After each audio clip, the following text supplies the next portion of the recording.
네, 아이고, 어쩌면 저렇게. 그래요. 자, 우리가 오렌지 오늘 컬러로 옷 입은 분들도 많이 보이고, 네, 오렌지 색깔이 많이 띄어요.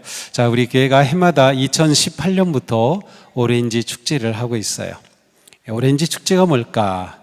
네, 오늘 말씀 잘 들으면서 우리 교회가 정말 우리 교회는 오렌지를 한다 는 것을 자부심을 느끼고 또 이것을 잘 해낼 수 있는 그런 교회가 되기를 바랍니다. 자, 오늘 말씀은 역사적인 배경을 두고 있어요. 지금 이스라엘 백성들은 40년의 광야 생활을 마치고 바로 코앞에 가나안 땅을 두고 있어요. 이제 요단강만 건너가면 가나안 땅입니다. 하나님의 약속의 땅, 언약의 땅. 그런데 안타깝게도 모세는 바로 눈앞에 있는 그 땅에 들어갈 수가 없었어요. 하나님께서 허락하지 않으셨죠. 모세는 정말 들어가고 싶었지만 하나님께서 아니야 하신 그 말씀에 겸손하게 순종합니다. 자, 이스라엘 백성들을 애굽에서 탈출하고 그리고 홍해를 건너고 광야를 지나기까지 인도한 모세는 자신은 그 땅에 들어갈 수 없지만 이제 이스라엘 백성들이 그 땅에 들어가면 어떻게 될까? 그것이 마음에 아주 큰 부담이기도 하고 기도 제목이었어요. 그들이 그 땅에 들어가서 정말 하나님을 예배하는 그런 백성, 하나님의 택함 받은 거룩한 백성이 되어야 되는데 과연 이러한 믿음의 정체성을 지킬 수 있을까? 그들이 그 다음 세대에도 믿음을 계속해서 전수하고 계승할 수 있을까? 너무나도 그것이 걱정스러웠습니다. 바로 이러한 모세가 그들에게 선포한 말씀이 오늘 말씀으로부터 시작이 됩니다. 이스라엘아 들으라. 우리 하나님 여호와는 오직 유일한 여호와이시니 너는 마음을 다하고 뜻을 다하고 힘을 다하여 네 하나님 여호와를 사랑하라. 오늘 내가 네게 명하는 이 말씀을 너는 마음에 새기고 내 자녀에게 부지런히 가르치며 집에 앉았을 때든지 길을 갈 때든지 누워있을 때든지 일어날 때든지 이 말씀을 강론할 것이며 너는 또 그것을 내 손목에 매어 기호로 삼고 미간에 붙여 표로 삼고 내 집 문설주와 바깥문에 기록할지니라. 자, 여기 어떻게 시작이 되었어요? 들으라 이스라엘. 들으라. 이것이 히브리 말로 쉐마입니다. 쉐마. 그래서 이 성경 구절을 쉐마라고 부릅니다. 이 말씀 속에는 앞으로 이스라엘 백성들이 가나안 땅에 들어가서 정말 하나님의 백성으로 정체성을 지켜가며 믿음을 지켜갈 수 있을지, 믿음의 유산을 그대로 잘 계승할지, 이 모든 길이 이 말씀에 담겨 있습니다. 모세는 우리 하나님 여호와는 오직 유일한 여호와이시니 너는 마음을 다하고 뜻을 다하고 힘을 다하여 내 하나님 여호와를 사랑하라 라는 말씀으로 시작합니다. 모세는 유일하신 주님이신 하나님을 선포했습니다. 모세는 모든 것의 중심인 하나님을 선언한 것입니다. 우리가 예수 그리스도의 거룩한 천국 공동체인 교회의 정체성을 지키고 다음 세대를 위한 믿음의 계승과 유산을 생각할 때 그 시작 그리고 마지막은 하나님이에요. 이것이 우리가 생각해야 될 가장 중요한 핵심이에요. 우리의 자녀들과 다음 세대가 놀라운 문명과 기술의 비약적인 발전 속에 살아갈 겁니다. 이미 우리는 상상할 수 없는 시대를 살고 있죠.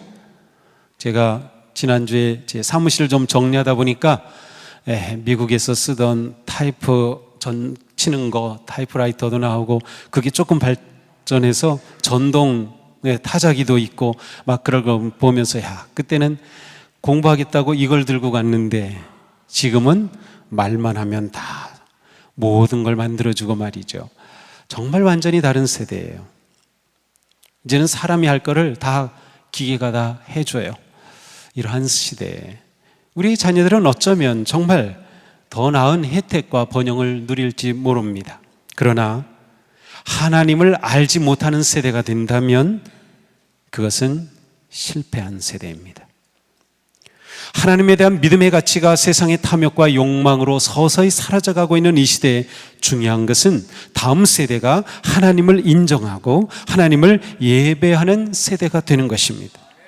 하나님에 대한 믿음을 놓치면 모든 것을 잃는 것입니다. 쉐마의 핵심은 이것입니다. 삶의 중심인 하나님을 잊지 말아라. 삶의 중심인 하나님을 놓치지 말아라. 이것이 핵심입니다. 유대인들은 이 말씀을 너무나도 귀하게 여기기 때문에 지금도 이 말씀을 외우고 이 구절로 기도하고 이 구절을 기록해서 문에 붙이고 이마에도 붙이고 손목에도 메고 다니면서 이 말씀을 그대로 따르려고 합니다. 그렇게 하여 지금 이스라엘의 그 민족 공동체 정체성을 지금까지 지켜오는 거예요. 믿음의 계승에서 중요한 것이 가정입니다. 모세는 내 자녀에게 부지런히 가르치라 라고 했습니다. 진정한 믿음의 계승과 신앙 교육은 가정을 기반으로 이루어집니다. 모세는 다음 세대에게 믿음을 전수하고 신앙을 계승하기 위해 가정의 중요성과 가치를 분명하게 밝혔습니다.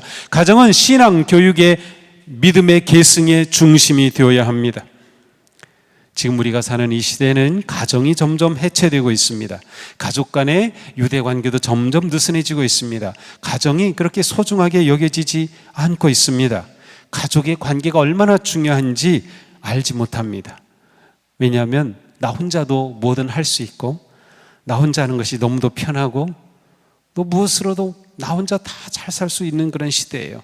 하지만 단지 나 혼자 무엇은 할 수 있고 그렇게 할 수 있는 시대에 되었다고 해서 사람다운 삶을 살게 되는 것은 아닙니다. 거룩하고 복된 삶을 위해서는 가족은 물론 인간 관계가 친밀하고 사랑으로 마음이 서로 연결되는 것이 중요합니다. 교회는 또한 하나님을 아버지로 부르며 예수님을 그리스도로 고백하는 진정한 가족 공동체이어야 합니다. 영적인 삶과 성숙에는 반드시 다른 사람과의 관계가 필요합니다. 영적인 성장과 친밀감은 관계를 통해 이루어지기 때문이죠. 우리 시대에는 그 어느 때보다도 가정과 교회의 역할이 더 중요해졌습니다. 모세는 이스라엘 백성들이 들어가게 될 약속의 땅 가나안의 현란한 문화와 우상 속에서도 이스라엘의 신앙을 잘 지켜갈 수 있는 그 기반은 오직 가정임을 알았습니다. 다음 세대의 신앙교육과 믿음의 계승을 고민하는 우리는 가정의 가치와 중요성을 외면하면 안 됩니다. 신앙 공동체인 우리가 다음 세대의 신앙 형성을 위해 함께 손을 잡아야 돼요. 교회와 가정이 손을 잡아야 합니다. 교회가 위기라는 말은 오래전부터 들어온 말이죠.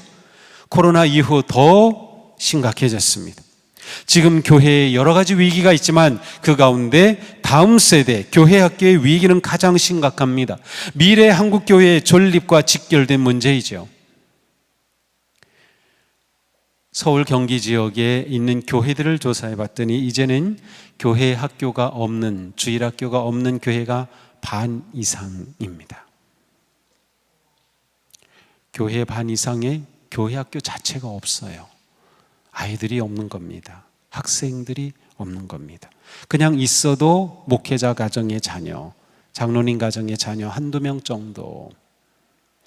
그리고 큰 교회도 그 숫자가 점점 줄어들고 있어요. 다음 세대의 신앙 형성과 믿음 계승이 심각한 위기를 맞이한 지금입니다. 이러한 상황에서 우리 교회는 다음 세대를 살리고 책임지는 교회, 다음 세대를 품어 바르고 온전하게 신앙을 계승하는 교회가 되어야만 합니다. 코로나 이후에 많은 어린이와 학생들이 교회를 떠났습니다. 그런데 다행스러운 점이 있다면 부모가 신앙생활하는 가정의 자녀들은 코로나 이후에도 여전히 신앙생활을 하고 있다는 거예요. 그래서 이제 교회 학교가 많이 바뀌었어요. 이제 교회 학교의 90 내지 95% 이상은 부모가 같이 신앙생활하는 자녀들입니다. 부모는 교회 안 나오고 자녀만 교회 나오는 그런 아이들, 학생들이 굉장히 숫자가 적어요. 그러니까 우리 교회 이런 아이들은 정말 우리가 특별히 더 사랑해주고 특별히 관심 가지고 잘 보살펴줘야 돼요. 자, 이러한 상황은 무엇을 말합니까? 가정이 그만큼 더 중요해졌다는 것을 의미합니다. 자녀 교육의 열정이라면 한국 부모들 따라올 나라 없어요. 그렇죠. 자녀 교육에 투자하는 비용이 어마어마합니다. 부모들은 자녀를 위해 자신의 모든 것을 희생합니다. 다 헌신합니다. 그리고 요즘 노년, 노후 세대를 관리하기 위해서 해주는 조언 하나가 뭔지 알아요? 자녀들한테 재정 투자하지 말라는 거예요. 자신에게 투자하는 거예요. 자녀들 기본 교육시키고 자녀들 끝까지 책임지려고 하지 말라는 거예요. 그러다가 노년이 된 후에 자녀들이 돌볼까요? 시대가 달라요.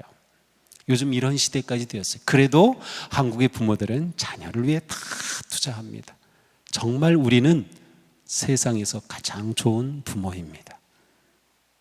그런데 말이죠, 신앙 교육과 믿음의 계승이라고 하는 눈으로 볼 때 우리는 자녀에게 영적 유산을 남기고 하나님을 사랑하고 경외하는 사람, 하나님의 사랑받는 사람으로 키우기 위해 얼마나 투자하고 관심을 가지고 있습니까?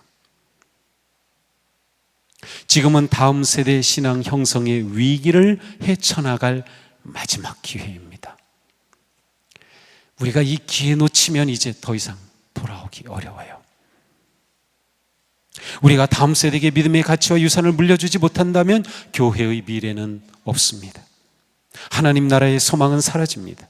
지금 우리의 자녀들은 거대한 파도 속에 놓여 있어요. 목회데이터 연구소 조사에 의하면 다음 세대가 교회를 떠나는 첫 번째 이유는 세속주의의 가치관과 문화의 영향입니다. 탈종교화 시대라는 뜻이에요. 이게 무슨 뜻인가 하면 사람들 자체가 신앙에 대한 관심, 종교에 대한 관심이 없다는 겁니다. 지금 교회만 이런 게 아니고요, 불교계도 완전히 사람이 없어요. 천주교도 마찬가지예요. 사람들이 종교에 대한 관심 자체가 없어요. 탈종교화 시대. 경제적으로 보통 3만 불이 넘어가면 국민소득이 이러한 현상이 심화돼요. 잘 살수록 종교성이 떨어지는 거죠. 그렇게 되면서 세속주의가 강화되는 겁니다. 세속주의 가치관과 문화가 가장 첫 번째 큰 영향입니다. 부모들도 그렇고 우리 자녀들도 그렇습니다.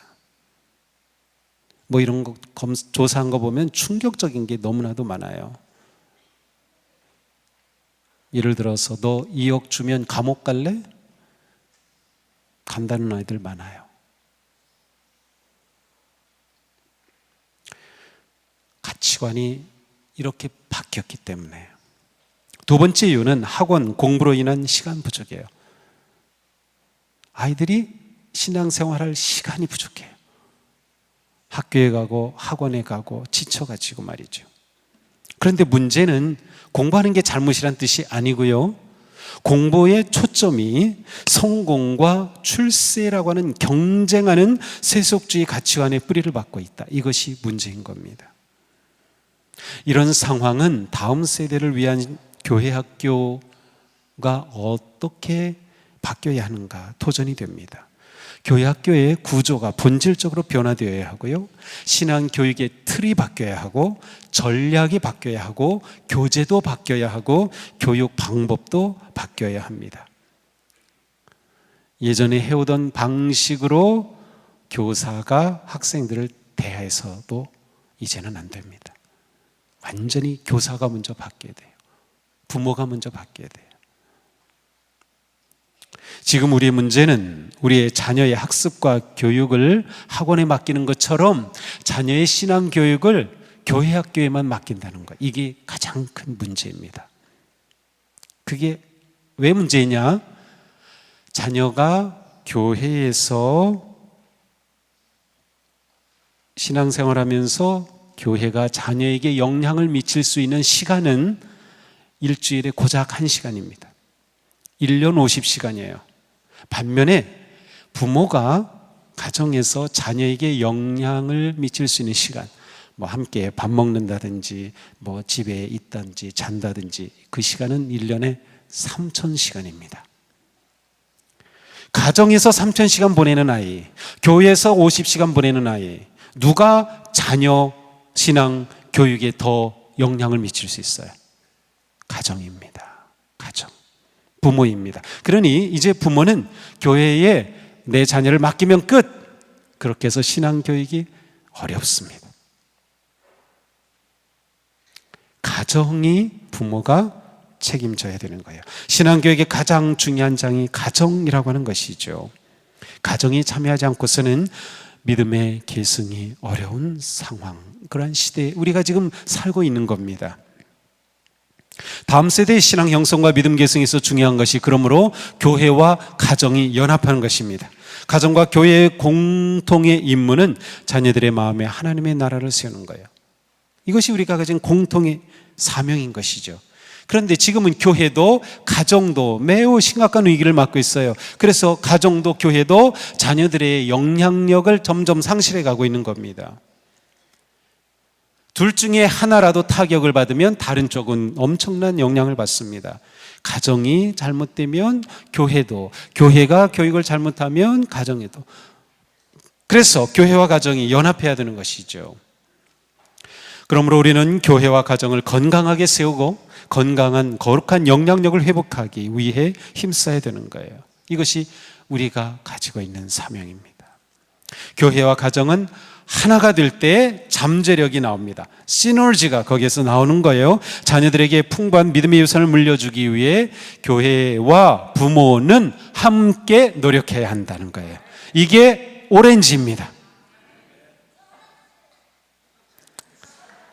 교회를 세상에 빛을 발하는 노란색으로 표현한다면 가정은 따뜻한 사랑을 나타내는 빨간색이 될 수 있어요. 그래서 노랑인 교회 더하기 빨강인 가정은 뭐예요?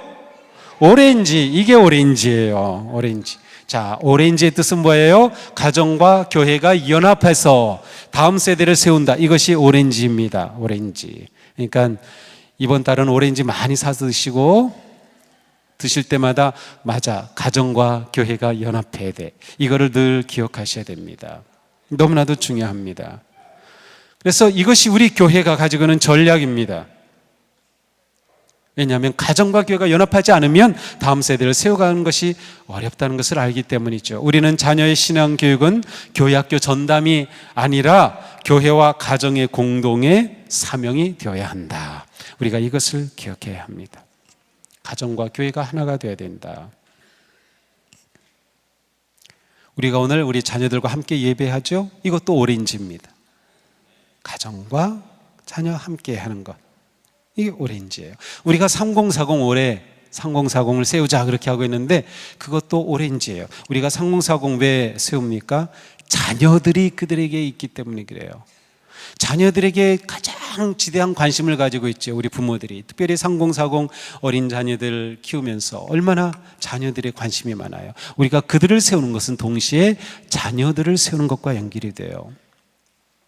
그러니 우리 부모님들은 교회와 연합해서 교회는 최대한 자녀들을 세우기 위해 또한 부모들을 세우기 위해 노력하고 부모들은 최대한 교회와 협력하여 자녀들을 세우기에 힘써야 돼요. 우리 교회 꿈땅 도서관, 대한민국 최고 도서관입니다. 가보시면 알아요. 왜 최고 도서관이냐? 다른데 아무리 좋은 도서관이 있어봤자 우리 갈 수도 없어요. 뭐 거기 가려면 시간 걸리고 시간도 없고 거리가 멀. 그런데 우리가 언제든지 마음만 먹으면 참여할 수 있는 도서관이 있단 말이죠. 자녀들을 위해, 부모들을 위해, 또 우리 어르신들을 위해 많은 프로그램들을 제공하고 있어요. 참여하면 연합하는 겁니다. 꿈마을 예술단 통해 우리 자녀들에게 예술 교육을 하고 감성과 또 협력과 이러한 신앙과 탁월한 그러한 삶을 함께 추구하죠. 자녀들이 이를 통해 세워지는 거예요. 기회가 있을 때마다 다음 주에 우리가 자녀와의 소통을 위한 세미나가 있는데 거기에 다 참여하셔야 돼요. 이런 거 제공해 줄 때 참여하시는 것이 연합하는 겁니다. 연합함으로써 우리가 다음 세대를 세워갈 수 있는 겁니다. 자, 성경에서 좋은 자녀를 양육을 잘한 가정을 찾아볼 수 있을까요? 한번 저에게 얘기해 주세요. 야, 이 가정 자녀 교육 진짜 잘한 가정입니다. 성경에서 찾기가 매우 어렵습니다.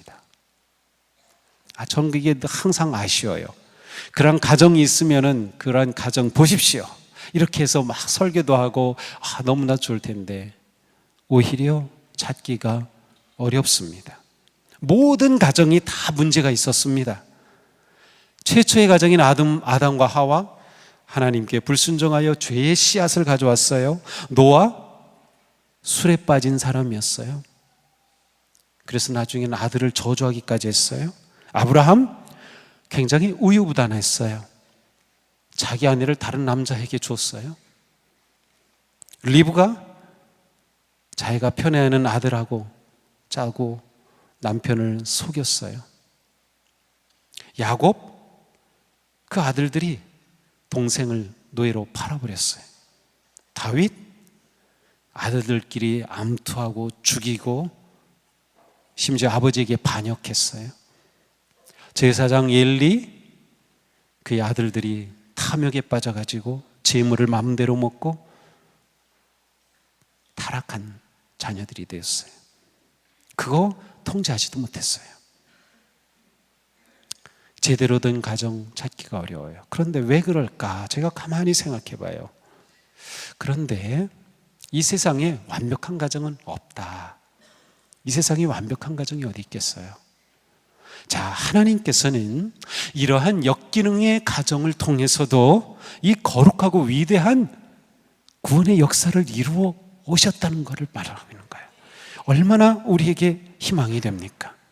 성경에 나오는 그 가정과 모든 계보가 하나님의 구원하시는 그 사랑의 이야기와 다 연결이 되어 있는 겁니다. 하나님께서 그들을 통해서도 역사하시고 일하신 겁니다. 그들을 통해서도 심지어 하나님은 구세주 예수 그리스도를 이 땅에 보내셨던 거예요. 그러니 지금 우리 가정에 문제가 있다고 해도, 아픔이 있다고 해도, 시련이 있다고 해도 그것 때문에 절망하지 마세요. 하나님은 그것을 통해서도 일하십니다. 우리의 불완전함이 하나님께서 우리를 사용하시는 것을 막을 수 없습니다. 하나님은 연약하고 부족한 우리를 통하여서도 일하시는 거죠. 하나님은 우리를 통하여 가정을 세우시고 다음 세대를 세우십니다. 창조자 하나님이 그분의 영광과 구원의 뜻을 이루시기 위해 상처받은 사람을 치유하시고 사랑하시고 회복하시고 거듭나게 하시면서 그 일을 가시적으로 볼 수 있는 곳을 교회와 가정으로 삼으셨습니다. 그러므로 우리는 성령님이 이끄시는 지혜와 능력으로 교회와 가정을 거룩하게 세워갈 수 있습니다. 믿음을 계승하고 다음 세대를 세우는 일은 우리의 중요한 사명입니다. 이 사명을 이루기 위해 교회와 가정이 온전히 협력하여 하나가 되어야 합니다. 한 아이를 키우려면 온 마을이 필요하다는 말 잘 알죠? 그처럼 다음 세대를 거룩한 믿음의 세대로 세우려면 온 교회, 우리 온 세대가 필요합니다. 우리 교회는 다음 세대를 그리스도의 제자로 삼고 하나님 나라를 세워가는 믿음과 사랑과 소망의 진정한 교회로 성장하고 성숙할 것입니다. 가정과 세상에 선한 영향력을 끼치는 생명과 사랑의 공동체, 건강하고 행복한 교회와 가정이 될 수 있기를 주님의 이름으로 축복합니다.